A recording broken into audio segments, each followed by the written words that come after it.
Florida. Oh yeah, Florida always has like just a huge amount of intense competitions, intense upsets. Like I feel like a lot of upsets do happen in Florida. Like a lot of the crazy ones. It's something in the water, man. It's something in the water down here. I mean, like, we have a lot of people moving to Florida. I mean, like we had Zero that moved to Florida. We had Like Leo moved down here as Leo well. moved down here recently Sora too. moved down to Florida as well. Exactly too, and then we have other players like Salem and of course Hungrybox. This is one of the players coming up here that I'm super excited about, actually. Someone that really made a name for themselves at Gatorland, has been doing really good in North Florida, and this is going to be one of the first times to venture down into like the meat of it all down here in CFL. With this quick button check here, but we are going to see Broken Alliance's Tachyon against Darth the Yoshi here. We'll see how this goes. It'd be interesting to see Pichu, one of those characters coming into the game where everyone's just like, oh man, Pichu's back. And then we saw a little bit of gameplay and we went, oh, Pichu might be. Pichu's back. I got a little Pichu scared. isn't back. Pichu is here. Yeah, Pichu arrived. Yeah. Welcome. Yeah, He's been here. Those who just now coming into Ultimate as their first Smash game, considered a bit of a joke character in Melee, with it hurting itself, doesn't have a really lot of good confirms, a lot of good matchup spread, but an incredibly strong character in this game. Arguably, or easily top 10, arguably top 5, depending on who you ask. Avoid being one of the best marquee examples of an incredibly strong Pichu. But on the East Coast, Tachyon really putting on a show for people. Yeah, I would say getting the recognition he deserves. He's been out here for a long time. I mean, all through 4 playing Pikachu. Oh yeah. Strong representative for that character as well as his region. Yeah, absolutely. And just a titan to see. Like if you see him roll out in North Florida, you know he's going to get some wins. Yeah, he's going to collect. just last weekend, winning Gatorland from loser's side, double eliminating, eliminating Diz from Grands. But first big event in North Florida for Smash Ultimate so far, and coming out on top for that. So hopefully going to carry some of that momentum over into Overlords today. Going to have a long route for a lot of these people. We have 8 pools that I believe are 26, 27 people deep.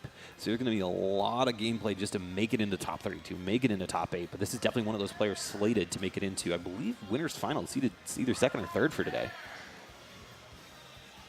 So still mulling over the stage choice. Tachyon and Darth Eragon. Oh, landing on PS2. Yeah, I think we're going to see a lot of PS2. I think you got good intel there, Broza. Hey, man. Whoever your broker is, man, you got good choices. Yeah. I'm a gambling man, but I'm a smart gambling man. All right, here we go. Game 1. Home field advantage here for Pichu. Let's see how this works out.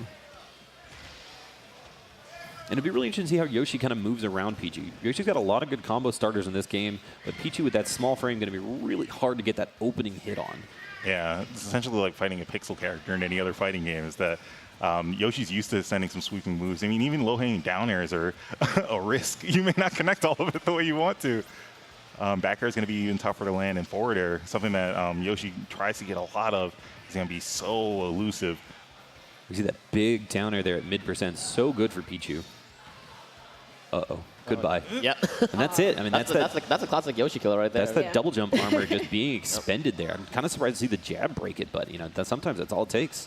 Maybe he might have just thrown out a button just to get away, or just to get attack away from the ledge. But the moment that you throw an attack, you lose your armor. So might have been the case right there. Oh wow, we see the Skull Bash straight into center stage, but Darth ready for it. Nice reads there, the motion. Tachyon has a good sense for where Darth is going to go. Throwing those down airs at the path. I mean, even the space that Yoshi's roll would take him. Lord. So a solid understanding of Yoshi. Oh my goodness, and the track down for Thunder. And that's one of the big differences between Pikachu and Pichu. Pichu's always going to have, when you get that second hit of Thunder, always going to send away, whereas Pikachu's going to send in the direction Pikachu's facing. So really important distinction, and makes it a lot easier for Pichu to consistently get those kills. But we do see him get that initial stock off attack there with that F smash read. Yeah, I was about to say, in the beginning of the match, Darth wasn't looking too bad. Their percents were keeping it even, but Tachyon just got that download really quickly. Rhino with way more than a stock advantage. And Darth has where to go. I feel like one of the big transitions early for Tachyon there.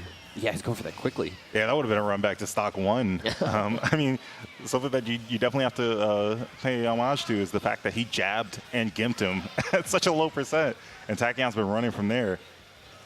And like I was saying, though, one of the big things that's going to make things really easy for Tachyon, to mention the size of Pichu, it is so easy for this character to cross people up.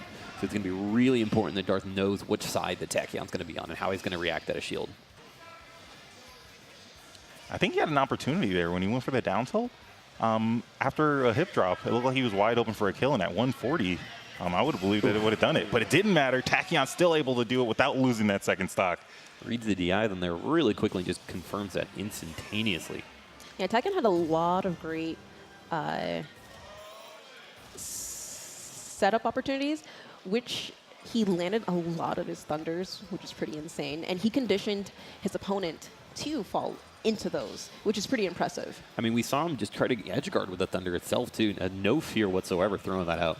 Just consistently strong play here. And there was really no self passes, too. Like, even when he was getting those thunders, they were just set up. He's reading the pitch. He's follow a trajectory.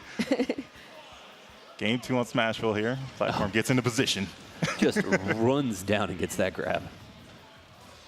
And there's those early percent Pichu, man. Like that's what separates the the top tiers and beyond is the ability to just get those early percent starters and tack on this massive amount of damage. And now Yoshi's already in kill percent. Not going to take. That's it.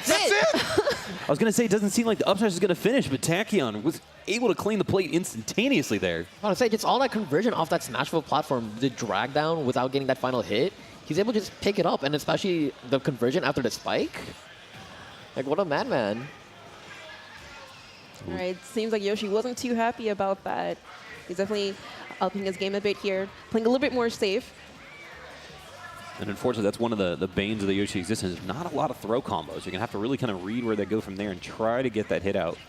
But, I mean, with the strength of a lot of these hitboxes, should be able to close out this stock pretty easily if he's able to connect with him. But Tachyon's going to be doing his best to avoid that. You see the escapes. He's still going for forward airs. Darth trying to throw hands and feet at Tachyon, but the evasion's so strong. It's not even just that. That's Tachyon is just going in and out, just baiting something from Darth. But another thunder from Tachyon. Darth isn't looking too healthy right now. No, we're looking at a minute 15 in now and already on his last stock. Goblin still pressing, leaning on Darth.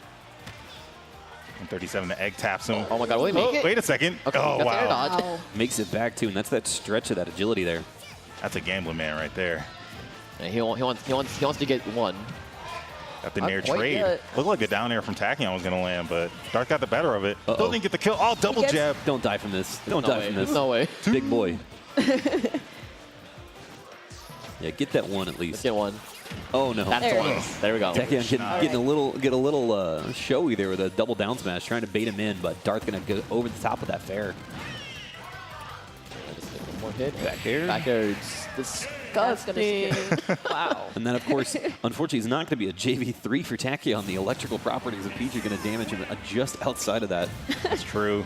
That pocket change adds up. That's all damage. It's like Two quarters, please. It's like the Acorn app. You just build up those investments. Yeah. Round up to the nearest. There you go. But Tachyon just had such a strong lead in the beginning of that second game, just a super strong lead. And I feel that that kind of shook Yoshi just a little bit. Oh, yeah. Because afterwards, in the beginning, he just had a pretty good handling of it. But then after that, Tachyon just kind of turned on his switch, took that first stock off, and then just ran through the entire game. And speaking of Switch, Darth Eragon does have Yoshi's Crafted World to look forward to. Got a little bit of game time in between these sets here. Yeah. We're just going to be running right along here, guys. Into the next pool we go. We're diving in between, jumping in between these sets here for you. Because we have all 8 of these going at once. There is no rest for the wicked here. You're going to go straight from pools into top 32 into top 8 today. There's going to be a slight break for Melee in the middle here. But this is going to be a lot of ultimate action here for you guys at home. And make sure you share out that stream, twitch.tv/hungrybox for those watching at home. Make sure we get this out to as many people as possible. This is going to be the event to watch on the East Coast today. Just the Florida tournament in general, just so many killers coming out, so many just high-profile players. I think, again, like the last one was probably like Gatorland, but even then, like not everyone was there. Yeah. Everyone today. Oh yeah, everyone's Today, everyone is here. That's what has impressed me. As someone that's been to all 4 Overlord events at this point, the first 3 were really these test runs in Orlando, just outside of iDrive, bringing in mostly the Orlando talent. A couple people traveling from here or there, myself included. But this is a full representation of the state. Jacksonville, Gainesville, Tampa, Orlando, South Florida, Miami, getting everybody out for this event here. And we talked about it. This event capped really quickly. People really want to show up for this event here.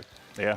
I'm pretty sure this is my boy event coming is up. actually considered PGR event now. This is a C Yes, tier. it is. Yeah. It is a Yeah. B-tier event. And the crazy thing about it is that if we let the bracket continue, we probably would have reached B tier status. The only reason we didn't get there is we had to cap it at 256.